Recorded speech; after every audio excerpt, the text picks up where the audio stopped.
Assalamualaikum, salam sejahtera dan salam muafakat Johor kepada semua rakan-rakan FSSH.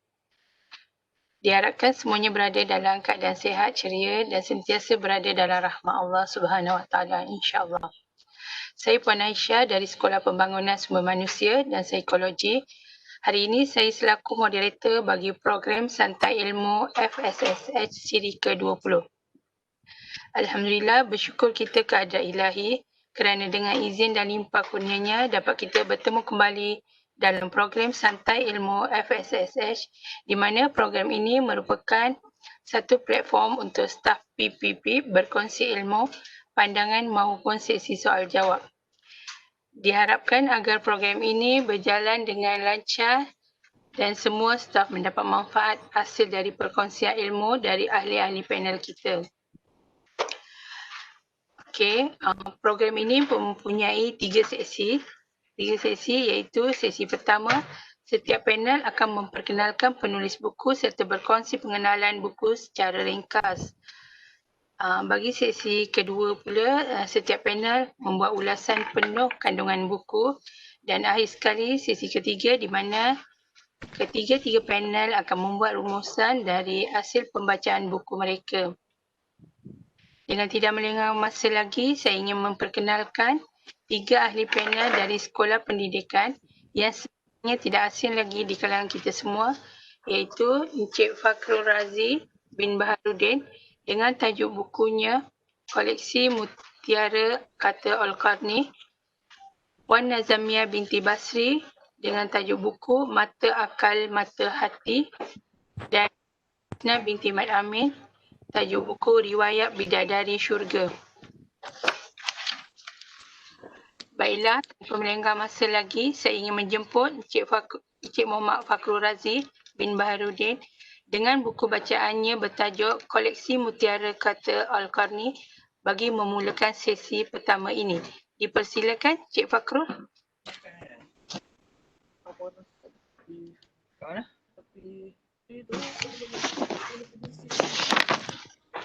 Assalamualaikum warahmatullahi wabarakatuh. Terima kasih kepada Puan Aisyah sebagai moderator untuk Santai Ilmu FSSH kali yang ke-20. Hari ini saya akan mengulas tentang buku mengenai koleksi Mutiara Kata-Kata Al-Qarni. Dah tak apa makan. Banyak kata dia beli kat sini. Sekejap ya. Macam mana beli? Dia nak cuba tu. Share ni mana?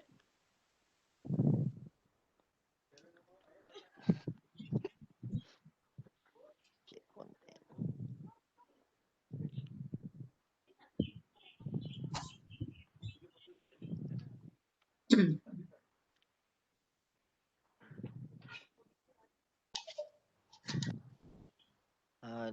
Begini saya akan perkenalkan siapa Dr. Al-Qarni ni. Dr. Aid Abdullah Al-Qarni ialah seorang ulama Arab Saudi, juga penulis motivasi Islam terkenal di dunia masa kini. Dr. Aid bin Abdullah Al-Qarni dilahirkan pada tahun 1379 Hijrah di perkampungan Al-Qad, sebelah selatan Arab Saudi.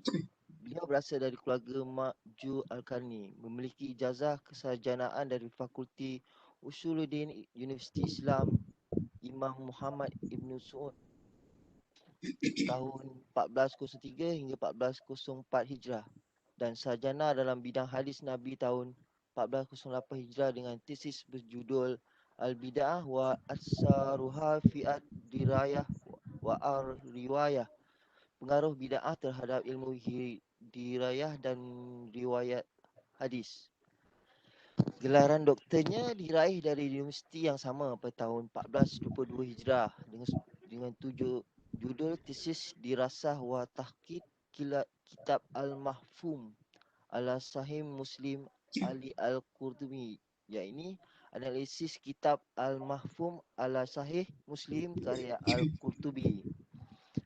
Beliau telah menghasilkan lebih dari 8 kaset rakaman yang memuat khutbah, kuliah, ceramah, sejumlah bait syair dan hasil seminar-seminar kesusasteraan.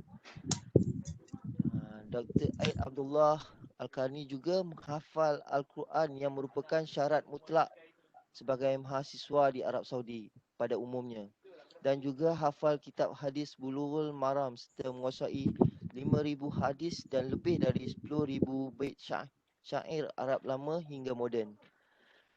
Aktiviti beliau boleh dikatakan tidak jauh dari kegiatan membaca dan menulis. Bahkan ketika masih berada di dalam penjara, dua aktiviti inilah yang membuatnya sibuk. Menimba ilmu adalah hal utama bagi beliau yang mendalami ilmu syariah dan dakwah. Selama 25 tahun, beliau mengharungi dunia dakwah. Keset-keset ceramahnya telah beredar dan berkumandang di sejumlah masjid, yayasan, universiti dan sekolah di pelbagai pelosok dunia. Kitab-kitab karyanya yang berjumlah lebih dari 70 buah itu telah pula diterjemahkan ke dalam berbagai bahasa. Itulah sedikit tentang Dr. Aid Abdullah Al-Karni. Balik kepada Aisyah. Terima kasih. Okey, terima kasih Cik Fakrul. Seterusnya saya mempersilakan Puan Nazamiah binti Basri dengan bukunya yang bertajuk Mata Akal Mata Hati. Dipersilakan Puan Nazamiah. Bismillahirrahmanirrahim. Terima kasih Puan Aisyah selaku moderator pada hari ini. Assalamualaikum dan selamat pagi kepada semua warga Fakulti Sains Sosial dan Kemanusiaan serta semua yang mengikuti program santai ilmu siri ke-20 pagi ini. Terima kasih kepada semua pihak yang terlibat menjayakan program ini, terutama Cik Khairul Azmi Ishak sebagai penaras program pada kali ini.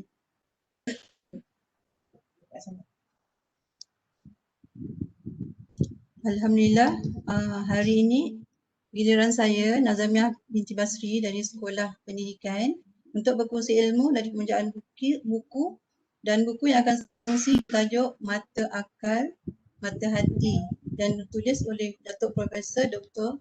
Muhayya Muhammad.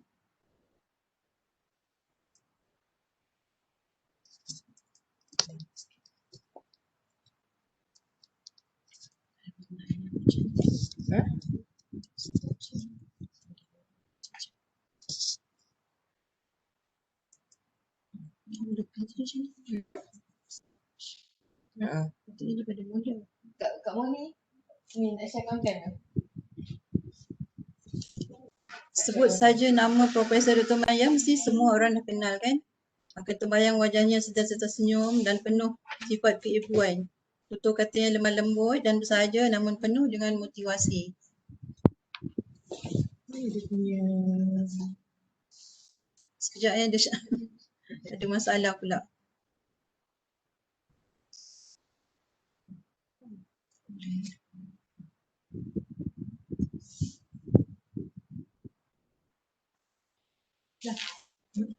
Tekan.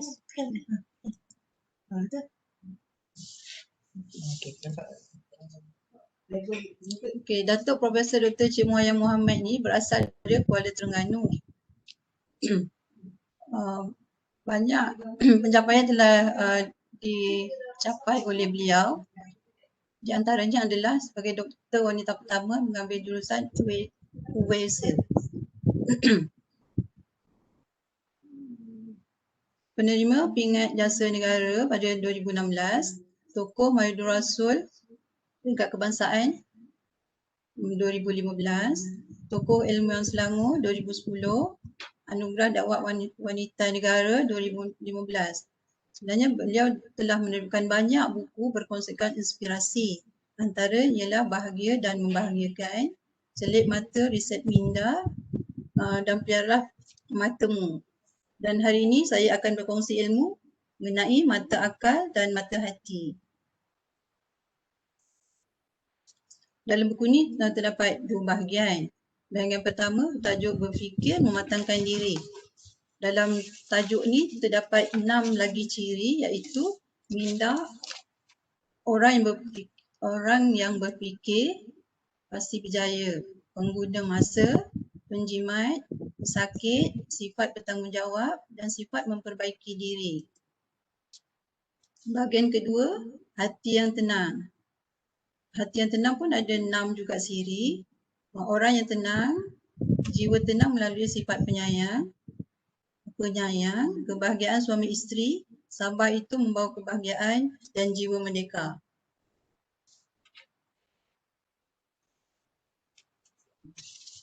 Okey, itu saja sebagai pengenalan kepada buku yang akan saya kongsikan pada hari ini. Kembali kepada Puan Aisyah. Okey, terima kasih Puan Azamia. Kita teruskan dengan panel ketiga iaitu Puan Asna binti Mai Amin dengan tajuk buku Riwayat Bidadari Syurga. Dipersilakan Puan Asna. Assalamualaikum warahmatullahi wabarakatuh. Terima kasih saya ucapkan pada Aisyah. Sama-sama. Terima kasih juga saya ucapkan kepada jurusan fakulti yang telah terus-menerus menjalankan program Santai Ilmu ini dan pagi ini adalah hari ke-20. Saya sharekan perkongsian buku pada pagi ini berkenaan riwayat Bidadari Syurga. Riwayat Bidadari Syurga adalah himpunan hidup para Sri Kandi Islam di awal penyebaran agama suci ini. Penerbitan buku ini bertujuan membawa pembaca menghayati dan mencontohi ketakwaan dan perjuangan mereka di dalam menegakkan agama Allah sehingga sanggup mempertaruhkan nyawa harta mereka tanpa sanksi. Hasil pembacaan dan rujukan buku-buku, kitab-kitab sejarah lama dan kisah-kisah dari Al-Quran penulis dengan salah seorang sahabat penulis iaitu Puan Rosina Awam menghimpunkan petikan-petikan yang dipikirkan sesuai dan menepati kehendak penceritaan. Mudah-mudahan ada kebaikan untuk umat Islam seluruhnya dan untuk diri sendiri dan keluarga. Biodata penulis Munif bin Ahmad yang lebih dikenali sebagai Munif Hijaz atau nama panggilannya Putra Aiman merupakan salah seorang anggota kumpulan Nasib Malaysia iaitu Hijaz. Beliau dilahirkan pada 16 Februari 1974 dan berumur 24 tahun, merupakan anak jati pilihan juru Darul Takzim. Hobi beliau ialah melancong, main bola sepak dan badminton. Selain menyanyi, beliau juga berkebolehan dalam mencipta lagu, menulis lirik, menyusun vokal serta harmoni dalam setiap lagu yang dicipta. Antara lagu yang mendapat sentuhan beliau ialah Nur Kasih Inti, Maligai Kasih Unit, Ainul Mardia Unit, Satu Tekad. Riwayat Bidadari Syurga merupakan buku pertama penulis. Penulis ingin mengajak anda semua menghayati dan menelusuri liku-liku kehidupan dan pengorbanan Sri Kandi dahulu yang sanggup berkorban dan mempertahankan keimanan mereka terhadap Allah SWT sehingga tanpa ragu-ragu sanggup mempertaruhkan nyawa mereka sendiri. Itu semua dilakukan demi meninggikan syiar Islam di muka bumi ini dan mengagungkan agama Allah ini. Idea penulisan buku ini tercetus oleh penulis dan tugas dan tanggungjawab sebagai komposer lagu-lagu nasyid.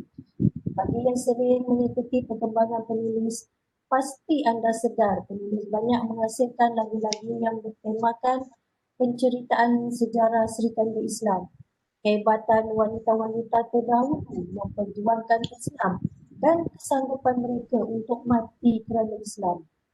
Dari inspirasi sebuah lagu, penulis terjemahkannya melalui buku ini supaya sedikit sebanyak akan memberi kekuatan dan inspirasi kepada pejuang-pejuang agama dan dorongan untuk kita sentiasa menjadikan wanita-wanita yang hebat ini sebagai ilham dan sumber kekuatan untuk melayari liku-liku kehidupan yang dicabar dekat ini.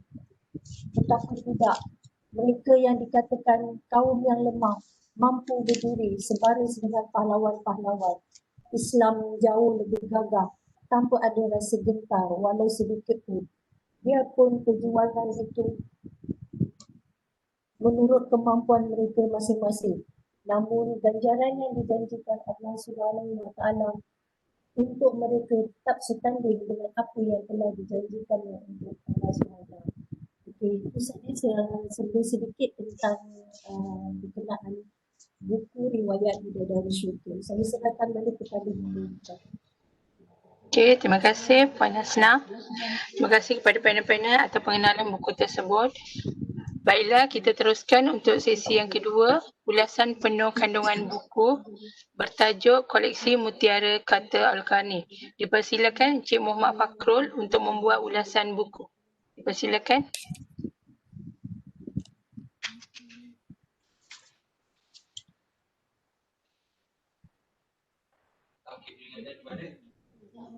Assalamualaikum warahmatullahi wabarakatuh. Waalaikumsalam. Hai. Saya akan mengulas sedikit tentang koleksi Mutiara Kata Al-Qarni. Buku ini banyak mengisahkan tentang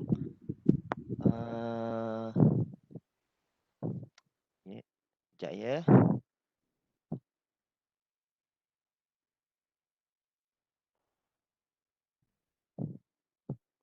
Ini banyak mengisahkan tentang kata-kata semangat, kata-kata untuk kita menjalankan kehidupan kita seharian lah, lebih kepada motivasi pada diri.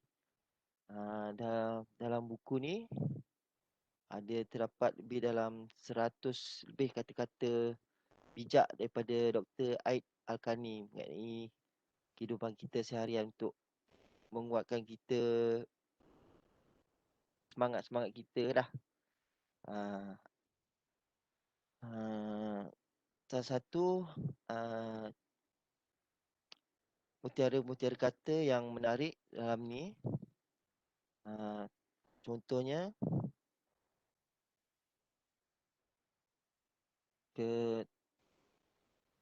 kebahagiaan kerana makanan dan harta adalah kebahagiaan kanak-kanak. Sementara kebahagiaan dengan pujian yang baik adalah kebahagiaan orang-orang besar. Dan perbuatan yang baik adalah keagungan yang tidak akan lenyap. Contoh-contoh lain daripada mutiara kata daripada Dr. Al-Qarni.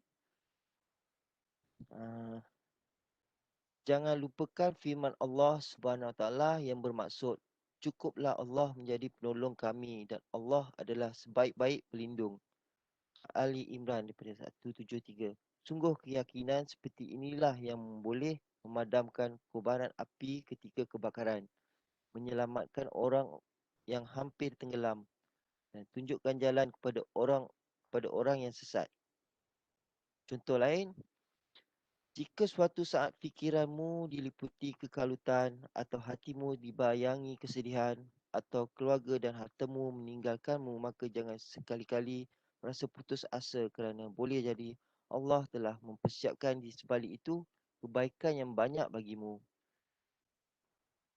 Contoh seterusnya, jika yang engkau minum adalah air panas, maka ucapan Alhamdulillah akan terlontar dari bibirmu dengan berat hati.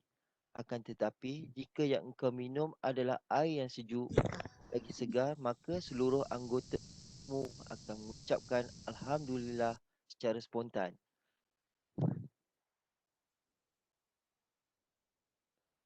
Dan contoh lain, sebaik-baik harta adalah yang bermanfaat, laksana teropong radar di padang gembalaan. Ia tetap terjaga dikala engkau tertidur, terus memantau tak kala dirimu sedang pergi, dan tetap mengalihkan pahala setelah engkau tiada.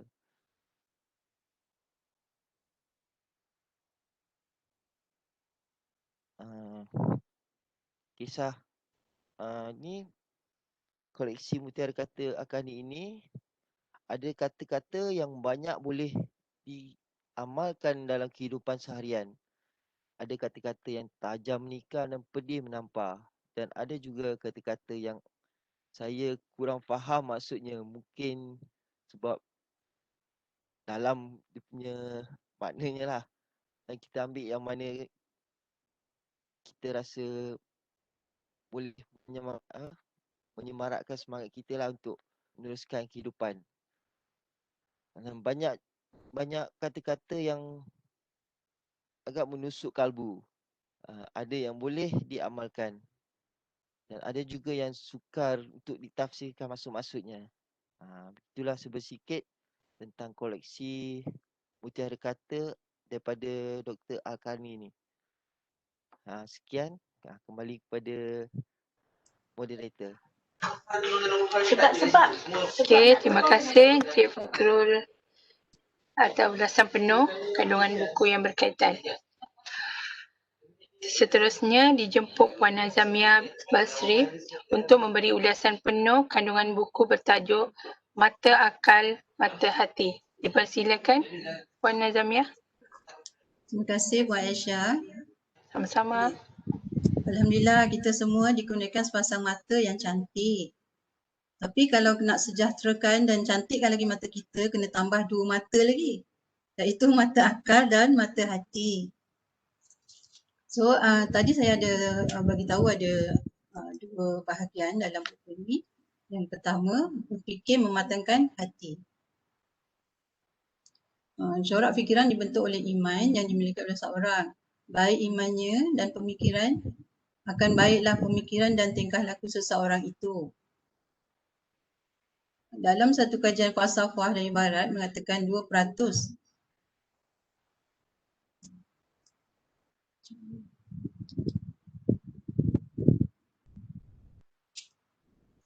sekejap boleh.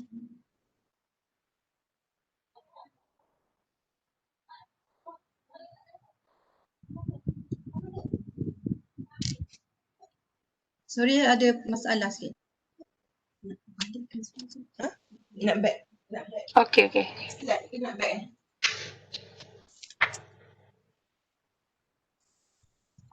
Previous.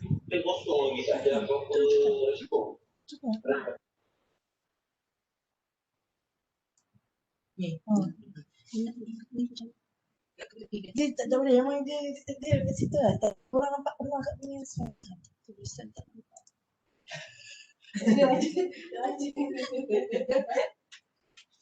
Maaf ada kesilapan teknikal. Bahagian pertama adalah berfikir mematangkan diri. Corak fikiran dibentuk oleh iman yang dimiliki oleh seseorang. Ini maka akan baiklah cara pemikiran dan tingkah laku seseorang itu. Dalam satu kajian falsafah dari barat mengatakan 2% manusia menggunakan akalnya untuk berfikir. 3% manusia memikirkan apa yang dipikirkannya dan dia fikir dia berfikir. Dan bakinya 95% tidak mahu menggunakan akal untuk berfikir sebaik mungkin. So 3 langkah untuk menjadi orang yang berjaya. Pertama, menggalakkan diri untuk sentiasa berfikir. Kedua, mengawal pemikiran. Dan ketiga, berfikir di luar kotak pemikiran yang biasa. So, orang yang berfikir, elakkan daripada berfikiran negatif. Sebaliknya, sentiasa melatih diri untuk berfikiran positif. Kebanyakan manusia hasil kehidupannya adalah tindak balas daripada apa yang ada dalam dirinya. Berfikir adalah satu terapi. Dan yang membezakan manusia dengan haiwan adalah akal. Manusia boleh berfikir dan membuat pilihan dalam hidupnya. Kedua, pengguna masa. Masa sangat penting dalam kehidupan seharian. Demi masa, sesungguhnya manusia itu dalam kerugian. Kecuali orang-orang yang beriman dan beramal soleh. Dan memberikan pesan dengan kebenaran dan kesabaran. Terjemahan daripada surah Al-As. Jika kita menjaga solat, terjagalah minit. Jika kita menjaga minit, akan terjagalah jam.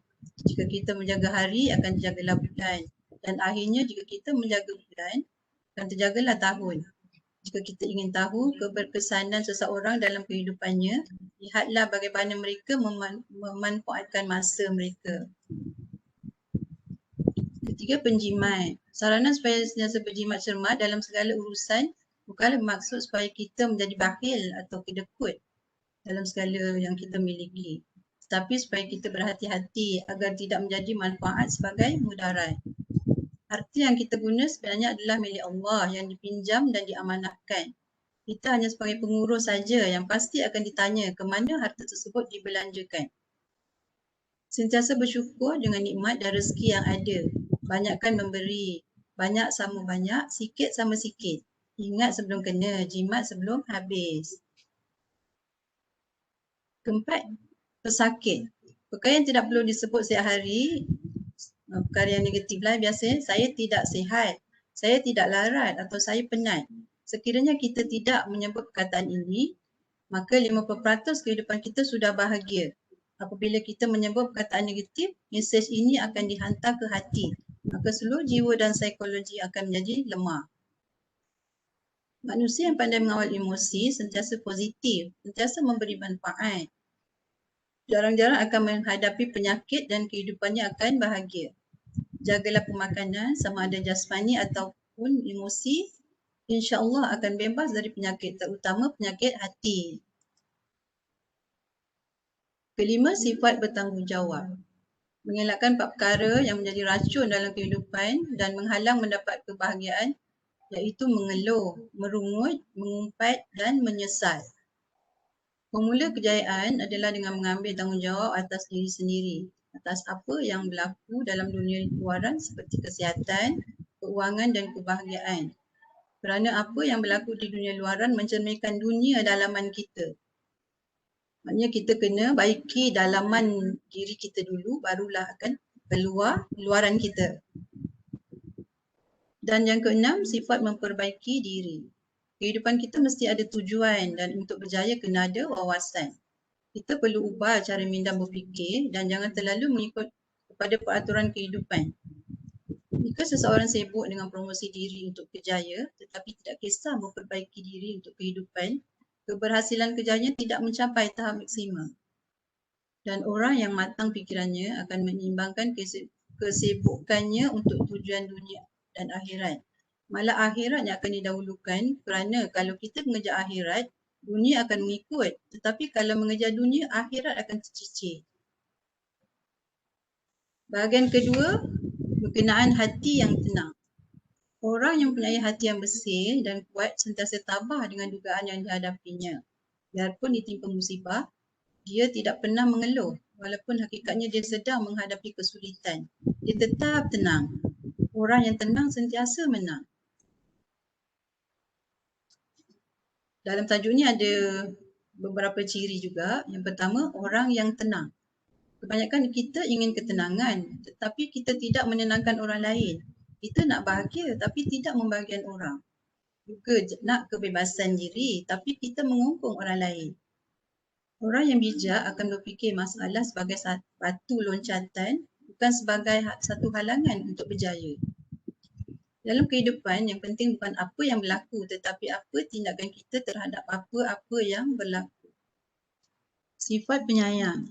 Dalam diri kita, sekiranya ada sifat pemurah dan penyayang, kita akan menjadi insan yang banyak memberi manfaat kepada insan lain. Hati yang bersih dan ikhlas akan semerbak dengan kasih sayang. Orang yang celik mata, hatinya akan menyayangi semua makhluk di dunia ini, termasuk haiwan dan tumbuh-tumbuhan. Orang yang mendapat kasih sayang Allah akan mendapat kasih sayang manusia. Kebahagiaan suami isteri. Setiap pasangan perlu saling memuji dan menghargai antara satu sama lain. Suami isteri juga merupakan cermin antara satu sama lain. Kalau isteri itu baik, suami mestinya baik kan? Setiap pasangan perlu reda dengan jodoh masing-masing. Sekiranya pasangan kita adalah yang bersifat negatif, mungkin itulah caranya untuk kita meraih pahala dan diamanahkan untuk menjadi ejen pengubah sikap negatifnya. Kan biasanya kalau belum kahwin semuanya baik, nampak semuanya cantik. Tapi bila kita dah kahwin, dah duduk serumah, baru tahu perangai masing-masing. Sabar membawa kebahagiaan. Sifat sabar adalah sifat mahmudah yang harus dimiliki oleh semua orang, tetapi bukan mudah untuk dilakukan. Orang yang sabar amat dikasihi dan mendapat rahmat daripada Allah Subhanahu Wa Taala. Marilah sama-sama kita celik mata, hati dan riset minda untuk menjadi seorang yang penyabar dalam semua urusan. InsyaAllah akan mendapat hasil yang baik. Okay, yang last sekali ialah jiwa merdeka. Okay, tak lama lagi kita akan menyambut hari kemerdekaan. Jadi bukan negara saja yang akan merdeka, jiwa kita pun nak merdeka kan. Okey, apabila seseorang merdeka daripada penghargaan manusia, jiwanya akan tenang. Jika melakukan kebaikan, ianya ikhlas kerana Allah dan tidak langsung mengharapkan penghargaan manusia. Merdeka adalah bebas daripada perasaan takut kepada kekuasaan manusia. Walaupun pada mata fizikal kita kelihatan lemah dan kekurangan, tetapi pada mata akal dan mata hati kita lebih daripadanya. Mengalah tidak semestinya kalah, itu tanda orang yang berhemah. Jadilah seperti padi, semakin berisi semakin menunduk. Bebas daripada penghargaan manusia dan merdekalah daripada sifat-sifat mazmumah. Okey, itu saja pengisian daripada buku yang saya telah baca. Saya serahkan semula kepada Puan Aisyah.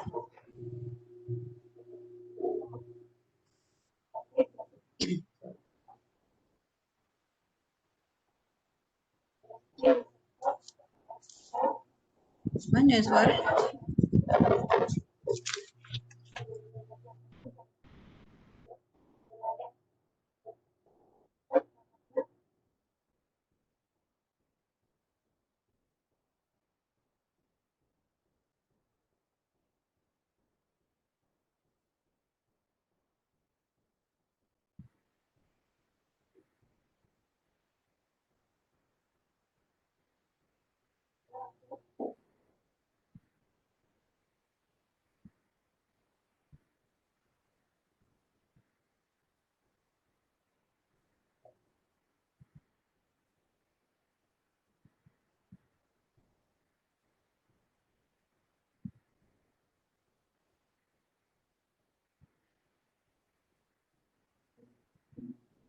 Puan Aisyah.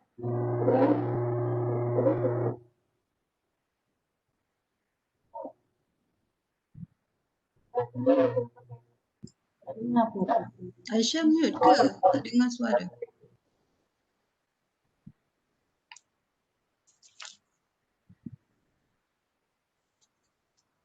Tak dengar suara dia.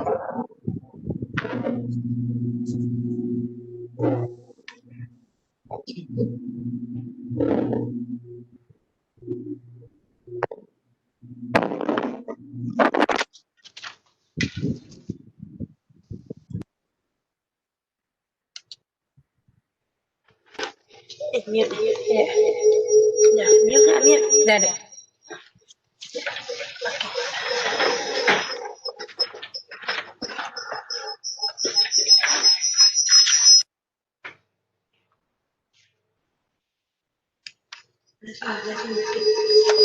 Maaf ya, speaker saya problem.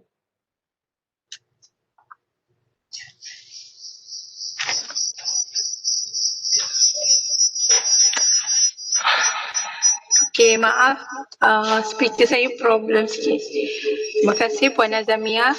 Seterusnya kita serahkan kepada Puan Asnah untuk memberi ulasan penuh kandungan buku bertajuk Riwayat Bidadari Syurga. Dipersilakan.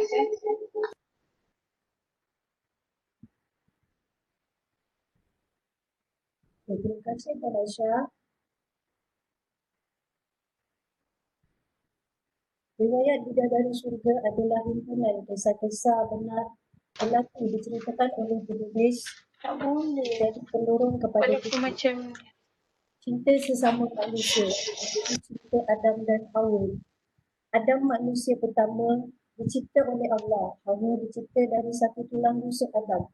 Bertemu di syurga, bersatu dan melanggar larangan Allah akibat hasutan iblis, musuh manusia. Bertemu kembali dan mendapat anak kembar lelaki. Kemudian mendapat anak kembar perempuan. Hawa wanita pertama yang tadi kan tak dunia. Seterusnya saya akan menceritakan tentang cinta hamba kepada Allah. Cinta kepada Allah. Mereka yang berkembang dengan Nabi Musa ialah keluarga Sita dan suaminya Hazakir. Hazakir adalah seorang pegawai yang amat dipercayai oleh Fir'aun. Masita pula seorang penyisir rambut anak Fir'aun. Satu hari ketika Masita menyisir rambut puteri Fir'aun, tanpa sengaja sisirnya terjatuh ke lantai. Tanpa disangka-sangka, saat memungutnya Masita berkata, dengan nama Allah, binasalah Fir'aun.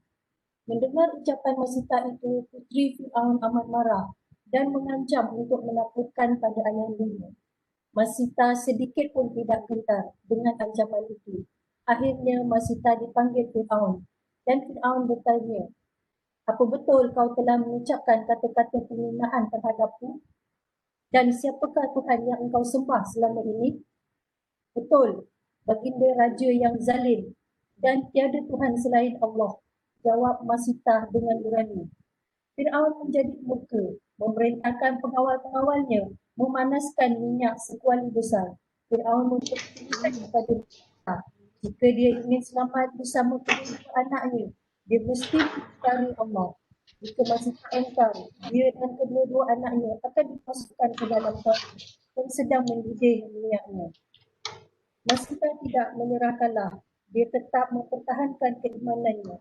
Masita membawa kedua anaknya menuju ke kuali yang panas itu. Namun dia kelihatan agak ragu apabila melihat kedua anaknya. Takdir Allah Maha Berkuasa. Anak masih menyusu itu pun berkata, jangan ragu wahai ibu. Ini kerana kematian kita semua akan beroleh ganjaran hebat dari Allah. Pintu syurga terbuka luas menunggu kita. Lantas tanpa sedikit rasa takut, Masita terjun ke dalam kuali berisikan minyak panas itu. Demikianlah kisah Masita meninggal di dalam keadaan teguh menggenggam kalimah tauhid. Dan dalam buku ini juga diceritakan tentang pengorbanan Saudah. Ketinggian kasih seorang ibu terhadap anak kandung ataupun anak asuhan. Ini yang kasih Hajar radhiyallahu anhu. Hajar isteri ditinggalkan oleh Nabi Ibrahim bersama anaknya Ismail di padang pasir yang tandus atas perintah Allah. Tinggallah Hajar dan anaknya Ismail. Lama kelamaan Hajar terbiasa dengan kehidupannya di lembah itu. Namun satu hari bekalannya habis. Ismail kehausan dan kelaparan. Begitu juga Hajar. Air susunya pun kekeringan. Ismail menangis dan terus menangis. Hajar berlari-lari mencari air menuju ke bukit Safa. Namun tak dijumpai. Beliau dari bukit dan berlari-lari anak menuju ke bukit Marwah. Namun hampa jua. Beliau tidak berputus asa. Perbuatan itu diulang sebanyak 7 kali sehinggalah beliau keletihan. Akhirnya beliau mendekati Ismail yang sedang menangis dan sama-sama menangis mengenangkan nasib mereka. Ismail menghentak-hentakkan kakinya. Kemudian muncul mata air di bawah kaki Ismail. Hajar sangat gembira dan bersyukur kepada Allah. Allah tidak pernah mengabaikan hamba-hambanya yang beriman, malah sentiasa memelihara mereka. Begitulah kisah larian kasih Hajar. Dalam buku ini juga menceritakan tentang Maryam si perawan suci, rahim Aminah kandungan hikmah, naluri keibuan Yukabid. Yukabid binti Kahat, seorang ibu yang telah dicabar naluri keibuannya oleh kezaliman Fir'aun. Zaman pemerintah Fir'aun, semua bayi lelaki di seluruh Mesir dibunuh. Pemistiharan kejam itu telah membuat semua ibu yang mengandung menjadi resah, bimbang jika bayi yang bakal dilahirkan adalah lelaki, termasuklah juga Yukabid. Kerisauan Yukabid benar-benar terjadi. Anak yang lahir adalah bayi lelaki.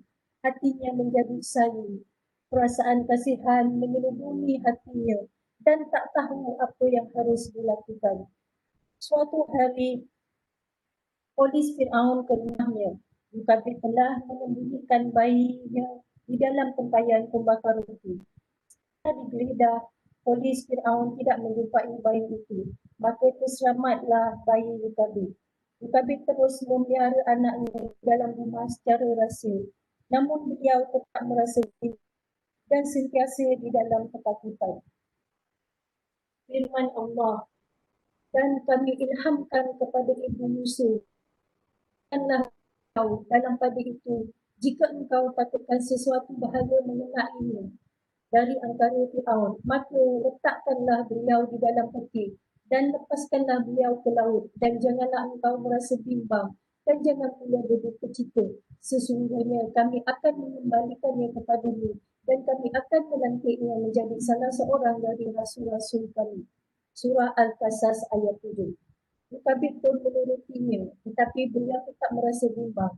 Kasih ini turut difirmankan oleh Allah dalam Al-Quran. Dan sepeninggalannya menjadilah hati ibu Musa kusut. Sesungguhnya beliau nyaris-nyaris menyatakan perihal anaknya itu dengan berterus terang. Jika tidak akan hatinya dengan perasaan sabar dan tenang tenteram, supaya tetaplah beliau dari orang-orang yang percaya akan janji Allah. Surah Al-Qasas ayat 10. Lalu beliau mengarahkan Maryam supaya mengikut petunjuk Tuhannya. Ketika itu menuju ke istana Fir'aun.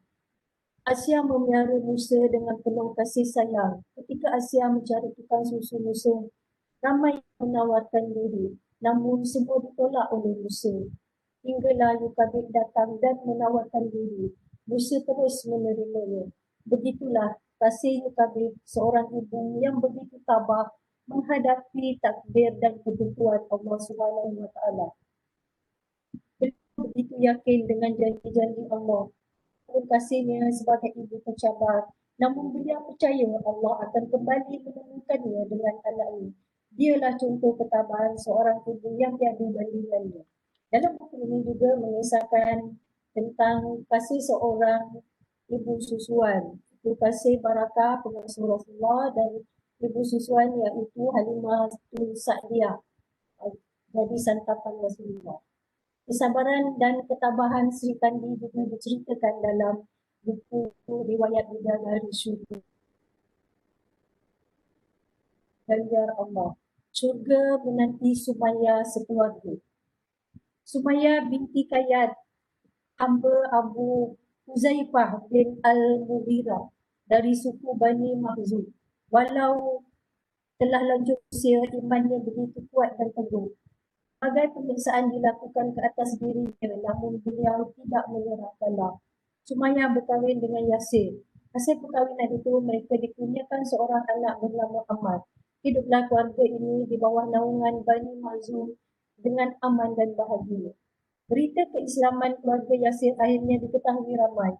Mereka kini menjadi musuh kepada penduduk kafir Mekah, termasuklah tuan mereka sendiri, Abu Huzaifah, tempat mereka berlindung selama ini. Sumayyah dan keluarga menerima siksaan demi siksaan. Sumayyah yang agak uzur tidak dapat menahan segala keperitan dan kepayahan. Namun beliau tetap sabar. Baginya tiada satu apa pun yang dapat melemahkan iman dan ketakwaannya kepada Allah. Tidak lama selepas itu, Abu Jahal telah datang dan menghina Sumayyah. Namun Sumayyah tidak sedikit pun menoleh ke arahnya. Ini membuatkan Abu Jahal marah. Lantas diambil tombaknya dan ditikam terus ke perut Sumayyah hingga terkeluar ujung tombak itu dari punggung Sumayyah.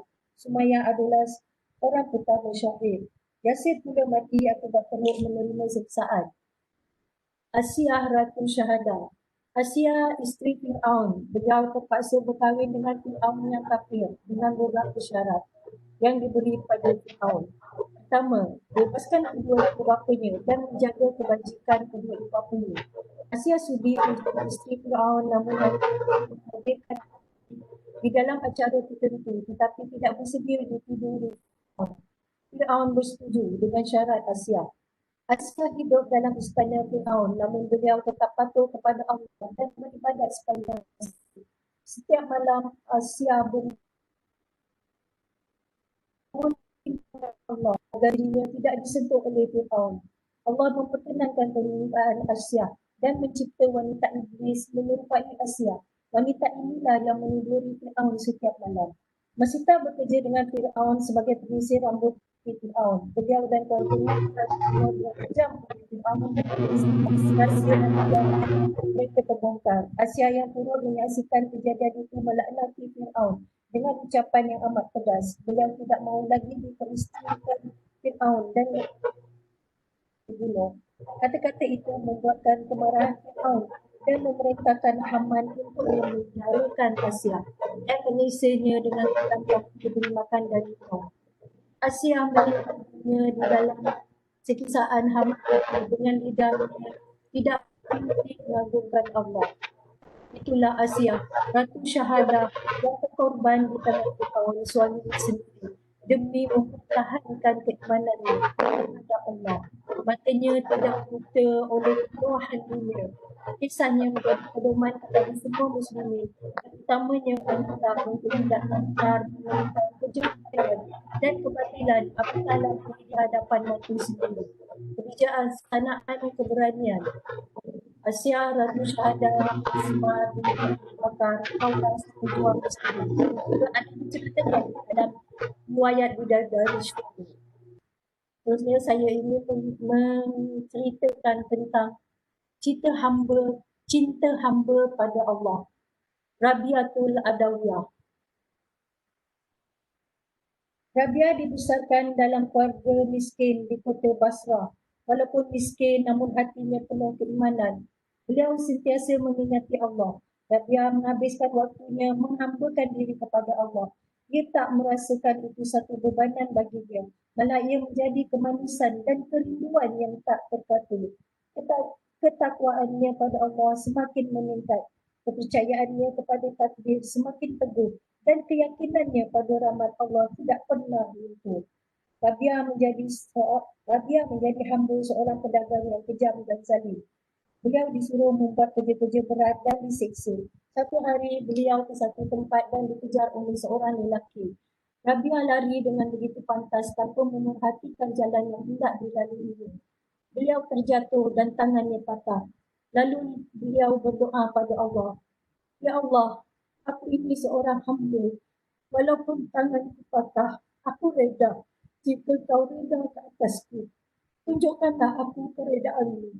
Selesai berdoa, terdengar satu suara. Jangan risau dengan kepayahanmu. Di akhirat nanti, kau akan diletakkan di darjat tertinggi. Sehingga malaikat melihatmu dengan penuh ketajuban. Setelah itu, Rabiah pulang ke rumah tuannya. Selepas peristiwa itu, Rabiah tetap melakukan kerja-kerjanya seperti biasa. Beliau berpuasa di siang hari dan di waktu malam beliau menghabiskan seluruh masanya dengan mengabdikan diri kepada Allah. Beliau akan tenggelam di dalam solat dan menajatnya setiap malam. Satu malam tuannya cuba melihat apa yang dilakukan oleh Rabiah. Ia terdengar suara Rabiah berdoa pada Allah. Tuannya merasa bersalah pada Rabiah. Keesokannya tuan Rabiah telah memerdekakannya. Rabiah pun keluar dari rumah itu. Pernah satu ketika seorang datang melamar Rabiah, namun beliau menolak lamaran itu. Bagi seseorang yang punya pilihan perkahwinan adalah miliknya. Namun aku tiada mempunyai apa-apa pilihan. Aku dimiliki oleh Tuhanku dan aku berada di bawah suruhannya. Jadi apa yang aku miliki? Rabiah hanya mengenali Tuhannya dan tidak kepada yang lain.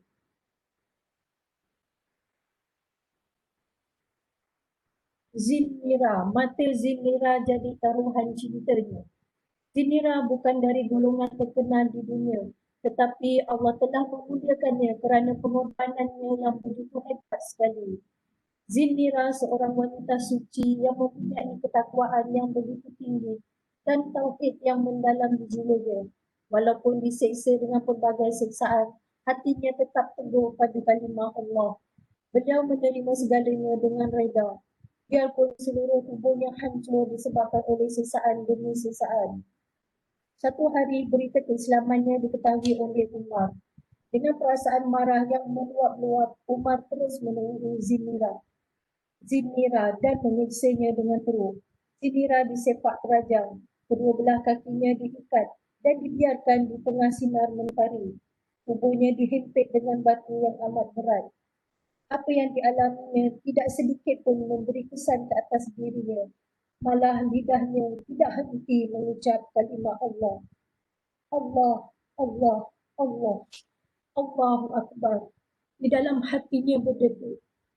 Ya Allah, ini adalah untukmu. Aku menerima kepayahan ini untuk kebahagiaanku di akhirat kelak. Berjihad adalah amat sukar, namun aku sedar untuk beroleh syurgamu, aku harus melalui jalan berliku yang penuh duri. Sedangkan beroleh neraka itu dikelilingi oleh 1000 nikmat. Hukuman paling dahsyat diterima Zinira adalah matanya ditusuk dengan besi yang amat tajam dan menghilangkan penglihatannya. Beliau rela diambil nyawanya daripada dipaksa menggadaikan agamanya. Zinira tetap memohon kepada Allah untuk diberikan hidayah kepada orang yang telah menyiksa dia.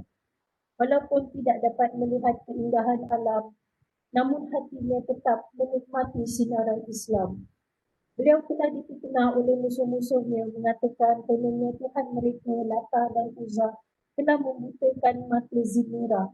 Zinira menyangkal fitnah itu dengan mengatakan apa yang berlaku ke atasnya adalah takdir Allah. Allah saja yang mampu mengembalikan penglihatannya. Allah telah menunjukkan kebesarannya. Zinira yang buta itu pulih. Matanya lebih jernih dari sebelum ini. Beliau dapat melihat dengan lebih jelas. Kilauan matanya terpancar terang hingga menghilangkan pandangan orang-orang Quraisy. Allah telah memberi nikmat yang tak terhingga buat Zinira di atas ketakwaannya. Abu Bakar telah membeli Zinira dan memerdekakannya. Bebaslah beliau dari kekejaman orang-orang kafir di dunia. Itulah sedikit tentang cerita-cerita yang terdapat di dalam pembuatan Bidadari Syurga.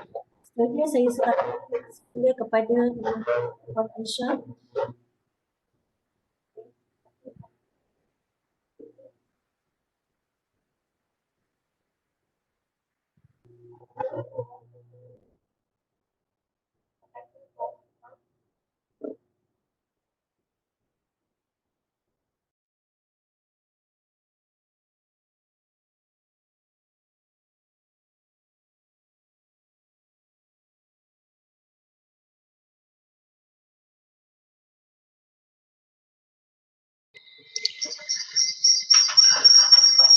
Sekejap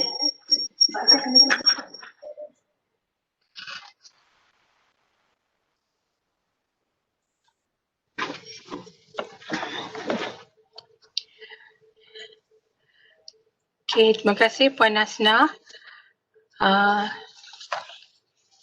Sekarang kini sudah kita sampai ke sesi terakhir, di mana sesi ini setiap panel diminta untuk merumuskan buku-buku yang dibacanya. Dipersilakan Cik Fakhrul Razi.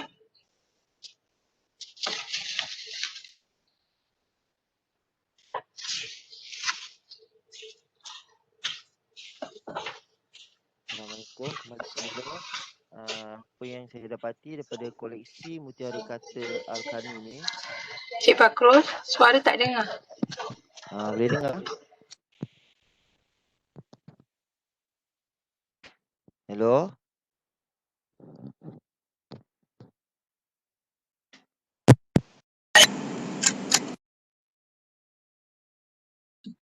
Boleh dengar? Dengar. Dengar?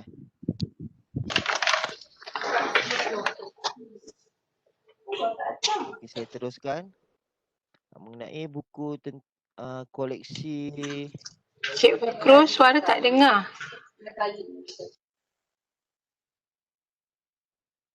Sekejap ya. Aisyah je kot yang tak dengar, yang lain dengar.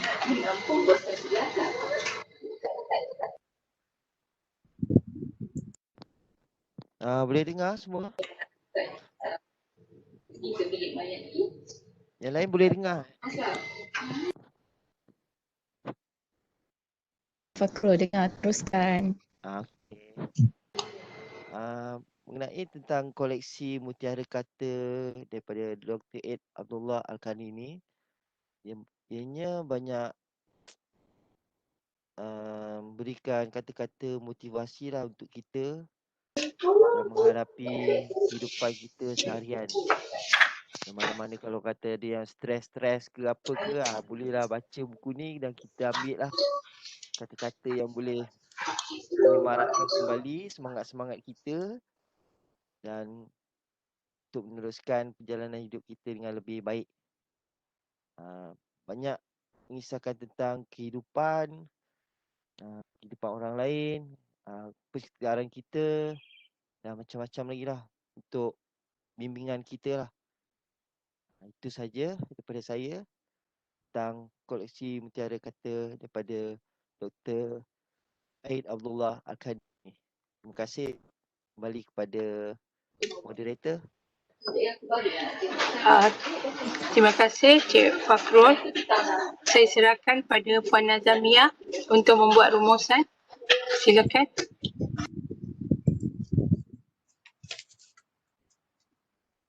Terima kasih Puan Aisyah. Sebenarnya banyak lagi cerita dalam buku Mata Akal Mata Hati ni, tapi tak boleh nak huraikan kat sini. So sebagai kesimpulan, ni je lah yang dapat saya kongsikan. Demikianlah berat dan pentingnya kita untuk menjaga hati daripada penyakit fizikal dan penyakit kerohanian. Sabda Rasulullah SAW, sesungguhnya dalam jasad anak Adam ada segumpal daging. Apabila daging itu baik, maka baiklah seluruh jasadnya. Apabila daging itu rosak, maka rosaklah seluruh jasadnya. Ketahuilah segumpal daging itu adalah hati. Jiwa yang tenang datang dari hati yang tenang. Orang yang tenang sentiasa menang, insya-Allah. Semoga perkongsian ini dapat membuka pintu hati kita semua untuk menjadi insan yang lebih baik. Sekian, terima kasih. Itu sajalah perkongsian pada kali ini. Terima kasih. Saya serahkan semula kepada Puan Aisyah. Terima kasih Puan Nazamiah. Dijemput panel terakhir Puan Asna untuk membuat rumusan.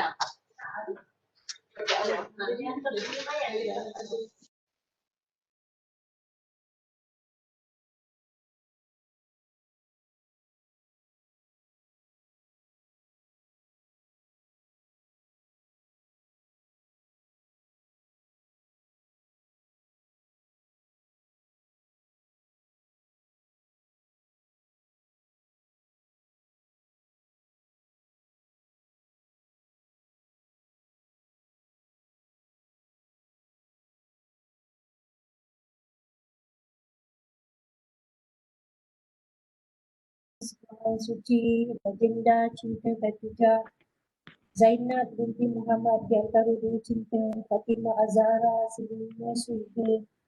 Zainab jadi saksi korban Karbala, pengorbanan Sauda, Aisyah diberi Allah, Hafsah binti Umar menyatukan wilayah wahyu. Kasih Zainab binti Huzaimah pada si fakir, tinggi yang bijaksana. Juga menanti Sumayyah keluarga, rahsia Asma Abu Bakar. Al-Kansar rela anak-anaknya syahid. Kaulah si pejuang misteri. Nasibah berjuang kampung gentar. Kesetiaan Naila Al-Farisha. Kepasrahan Bumal Syah. Cinta Rabiatul Adawiyah. Mati Zinira dan taruhan cintanya. Kaya Zubaidah binti Ja'far. Okay, sebelum itu saya simpulkan di sini. Marilah kita sama-sama mencari peluang untuk bertafakur dan bermunasabah diri sekaligus merenung kembali setiap langkah dan tindakan telah kita ambil selama ini. Apakah langkah dan tindakan itu sesuatu yang wajar atau hanya mengikut nafsu dan kata hati tanpa memohon petunjuk seterusnya dari Allah Subhanahu Wa Taala. Walaupun kita mungkin tidak mampu meletakkan nama kita sebaris dengan para Sri Kandi ini, tapi marilah kita berusaha untuk memperbaiki diri dan meningkatkan keimanan supaya kita dapat bersama-sama mereka di syurga nanti. InsyaAllah. Al-Fatihah untuk para Sri Kandi ini. Semoga roh mereka sentiasa dicucuri reda dan rahmat Allah Subhanahu Wa Taala. Amin ya rabbal alamin. Itu sahaja daripada saya. Amin ya rabbal alamin. Alhamdulillah, demikian tadi rumusan dari ketiga-tiga panel kita. Selesai sudah ketiga-tiga seksi pada hari ini. Sungguh menarik tajuk-tajuk buku yang dikupas oleh panel-panel kita pada pagi ini.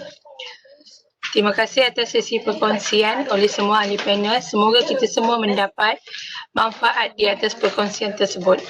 Dengan ini, saya ingin memberi ruang kepada rakan-rakan untuk bertanyakan soalan kepada ahli panel kita.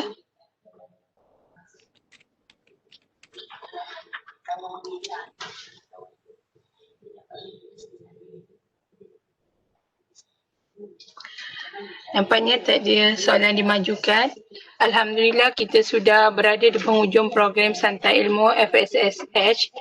Terima kasih kepada Cik Khairul Azmi, AJK yang terlibat serta kepada semua penonton program pada hari ini. Sekiranya ada tersalah tutur kata sepanjang saya mengendalikan program ini, saya memohon maaf di atas segala kekurangan. Dengan ini saya akhiri dengan wabillahi taufiq wal hidayah. Wassalamualaikum warahmatullahi wabarakatuh. Salam muafakat Johor. Terima